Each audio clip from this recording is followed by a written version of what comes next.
First question is from Kirsten Watson. Go ahead. Thank you. Hi, Brandon. Hope you're well. Dave Roberts mentioned that you looked really healthy yesterday in the pen. How are you feeling this spring training? I feel really healthy. Yeah, so far so good. Took all of last season off. I shut it down in April when I was still trying to hang on and play catch for a few weeks, but took the entire summer off. Good for the mind, body, and soul. So I came back in October and got after it, and feeling really good so far. You're in a unique position this year, and it's been mentioned that there's a potential plan to build you up as a leverage reliever. But what type of impact can you have on this team? Well, I hope to have the same impact I did before. I mean, I'd obviously love to get back to the form that I was in 17 and in 18 before I got hurt. I feel like I definitely still have it in me if my body's cooperating. And like I said, so far, so good. Thank you. I look forward to it. Next question from Dave Vassay. Go ahead. Hey, Brandon. Good to see you. Thanks. I can't see you, but good to see you again. I was going to ask you, the last image Dodger fans had of you was how great you were in 2017. Did you feel like the way you emptied the tank in that postseason may have had a residual effect on the last couple of years? It's hard to tell. I went into camp in 18 feeling really good and had a really, really strong first half of the season. I didn't really start feeling really bad until probably the week leading into the All-Star break. And obviously that was the last time I pitched was the last 2 days leading in the All-Star break. But, I pretty much just rolled it over from 17 to 18 and kept that same thing going through my first 30 innings or whatever it was. But it's hard to say. You never know. It's just a cumulative effect of everything, and hard to say. I was going to ask you as well. How did this all come about? Was it something you pursued to land here, or did you feel out of all your options, since the Dodgers know you better than most, it was the best spot? Andrew reached out really early. I was released in July at some point, I think, and not too long after that, I got a text message from him just kind of saying, I'd love to have you back, and whenever I felt like I was going to be healthy and if I needed some more time, then at that point to let him know. But I had an offer very, very early to come back, and so I put my eye on it and started working out about October 1st and really getting after it, trying to do all I could. And, I hope it pays off. Does this feel similar to that 17 spring training where you had to prove yourself, even though you did have certain guarantees? Does it feel anywhere close to that? Yeah, I mean, it's probably very similar. I'd say coming off of surgery, although the year prior, I did have some appearances out of the bullpen for the Padres, but coming in, obviously nothing guaranteed.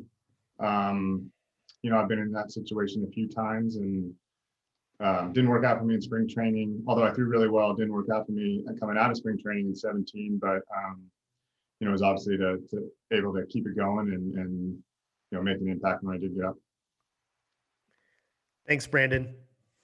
Next question is from Jorge Castillo. Go ahead. Hey, Brandon, you said you shut it down last year. It's a long time. Baseball players usually don't get summers off. What did you do? I know the world was kind of shut down, but what did you do? It was great, man. We're really lucky to have a home up in the mountains, so we took it up there. Escaped. I live here in Scottsdale, so escaped the heat. I stayed all of 2019 down here rehabbing, so we need to just get out of town and was able to take my mind off it and pretend I was retired, be a dad. It was a really good summer. Did you always want to come back? There was no doubt about that. Early on, I would say it may have been 50-50. It was definitely obviously dependent on how I was going to feel in the fall and winter. But the closer it got to the fall, you start getting the itch a little bit. And then when we got home, like October 1st, playoff baseball starting, and it really hit me.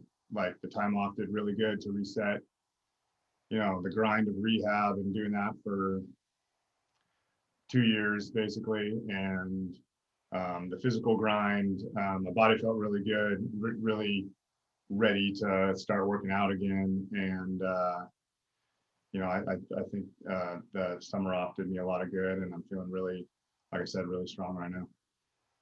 When you're here in spring training throwing these bullpens, what are you looking for? Do you sense that you're back to what you were, maybe the spring of 2017, or is that more of a ramp up and you're still trying to get there? It's hard to tell so far. I mean, you're obviously worried that things aren't going to come back, but I've been trying to ramp it up gradually. I started throwing, 1st of December, so I was able to give myself a long time to build up my arm strength. And I probably had 9 or 10 bullpens coming into spring training, very, gradual build up with those. And then, I felt pretty good yesterday with uniform on and some of the brass behind you. You get a little more adrenaline running, so I felt pretty good yesterday. Surprisingly, I felt really good, like locked in mechanically. And to my eyes, the ball's coming out, the same as it would be in any other healthy spring training. And then obviously a lot was made of, that 17 World Series, what happened, what came out. It's been a year now, right? Year and a half, whatever it was. Watching the Dodgers win the World Series last year, how was that? Did you feel for them anymore? Because knowing, what you went through with them, and then all the news that came out afterwards about the Astros. Yeah, definitely. I was pulling for them the whole way. I'm really happy for all the guys that, lost in 17 and lost in 18, and, the heartache. I was there for 17, and then I can't imagine, going through it again in 18, and then, really happy for all those guys, and definitely jealous at the same time. But good to see everybody, that you make relationships get to the top of the mountain. Thank you. Next question from JP Hornstra. Go ahead. Hey, Brandon, welcome back. I wanted to ask you about the minor nerve procedure I read that you had on your elbow last July. What was that about, and how long had you been sort of needing that? Last July of when you had your 2020. No, I had no procedures in 2020. Oh, okay. Procedures that I had in 2019 was I had before I had surgery to decompress the nerve, I had a hydrodissection of that nerve where they go in and they put like saline solution in between the nerve and the nerve sheath to try and free it up. And that actually, like, I thought that was the key. I thought I was back to normal for like 4 days after that, but it all came back. So that was kind of the linchpin and saying, definitely needed to have that surgically cleaned up. But no procedures in 2020. Nothing surgical since I guess September of 2019. Okay. That's good. And then as far as when we see you in games, are you expecting to be the same pitcher as far as repertoire, as far as velocity? What can we expect from Brandon Morrow in 2021? Repertoire, same for sure.